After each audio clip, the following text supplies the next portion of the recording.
into land the grills. Yes, we got the Recteq Bullseye Deluxe out here. Awesome pellet grill, folks. But you tell you what, I get people ask me all the time, Tom, I wish I could have some charcoal flavor with my pellets. Well, that's what we're going to try today on the Recteq. Let's get started. All right, so this whole thing started when I was playing around with the heat deflectors. I saw that somebody else, now on the Recteq Bullseye Deluxe, there's cast iron heat deflector, which is going to last forever. But the regular Recteq Bullseyes have a stamped steel. And somebody had posted that they got this from Solo Stove, which is a pellet adapter for the Solo Stove. And it fits perfectly in here. And when I saw this, I said I had to have it. I figured it'd be an interesting video. And when I saw that it's got an actual tray here, I was thinking, why can't we just put, like snake method of roll of charcoal in here and start both ends while we're cooking, and we'll be cooking with pellets and charcoal. I just thought it was a cool idea. So let's, there's the cast iron one. We're going to take that out. We're going to put this in. We're going to put a roll of B&B in there. Light, I think just both ends, because all I got is a turkey roast. And then we're going to put this on its lowest setting, which I got to look and see what that is. I think it's 250. And we're just going to let it go and see what happens. Well, it ain't pretty, but there's our butterball turkey roast. This one was in two pieces. So I have tied them together. I watched videos a bunch of years ago about trussing and how to truss, and I can't. You got to do it a lot. If you're doing it every day, I guess you'd get good at it. But me, it's like once every 6 months. So just tie it together, use some cotton string.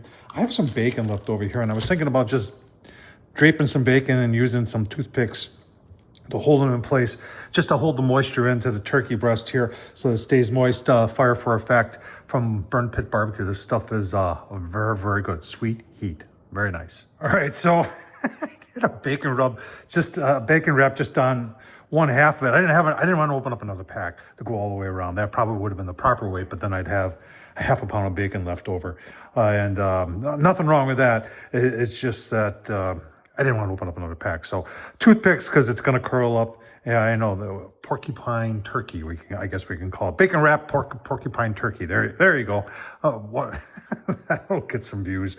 Let's get it on the grill. All right, some of you are saying, well, why couldn't you put some charcoal around there? Yeah, you could. But I'm going to do this. All right, so there's a B&B. Well, all I got is 13 on there. Some of you are going to ask, why couldn't you put some wood chunks in there? And I don't know. Why couldn't you? And some of you may be asking, do you even have to light it? Wouldn't the heat from the pellet grill actually light that itself? Well, we're going to find out. So let's get this outside. It is cold out today. It's in the lower teens.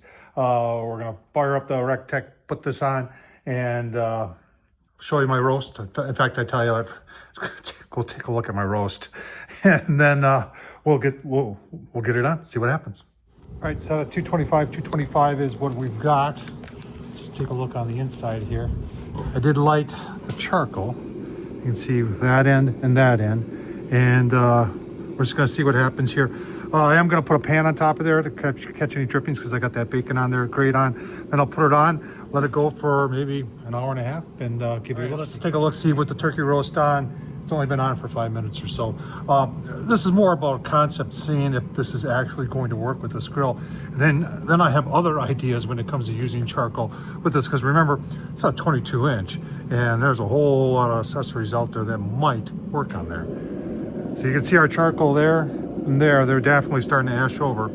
Got the bacon wrap porcupine turkey roast on there, and it's gonna be delicious. Keep on going. I'm gonna go for a walk. It takes about an hour and a half. Give you a look, see when I get back. All right, it's been about an hour and a half since I showed you last, holding it at 225.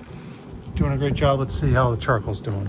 There's some smoke rolling out of there. I don't know what that's from. All right, well, you can see the charcoal is, yeah, it's going. We're getting a nice brown on the whole bacon wrap porcupine turkey roast, but snake method's working. Yeah, I can definitely smell the charcoal burning too. Cool. Keep on going. Give you a look, see. All right, so I can definitely smell the smell of charcoal coming out of a pellet grill. I think that's I think it's pretty cool. Gonna take a temp. We are maybe halfway through the charcoal. See how our bacon wrap porcupine Turkey roast is coming along. All right, one last look. Oh man, charcoal's just about all the way down. That worked very nice. Let's take a look and see how our turkey roast did. Don't look half bad. I know I still got the string in there, but I'll just cut and see where we are here. The smell is good. Yeah, look at that. So there were actually two of them in there, and we tied them both up. I don't know if I'm in between a string here or on a string. Yeah, it fell apart right there. Let's let that cool down for a minute. Take a taste test. All right, plenty juicy. Oh yeah. That's good. You know, there was two purposes. Number one, to make dinner. Number two, to see if charcoal will work in there. I think we proved today that it does. Next time, more charcoal, and get a little bit more of that charcoal taste in there. This is absolutely delicious. That half bacon wrap worked very, very well. Tom Horsman, YouTube, thumbs up, leave a comment. What do you think? You think we should be using charcoal with our pellet grills? I say, why not? If it works, let's try it. Take care, folks.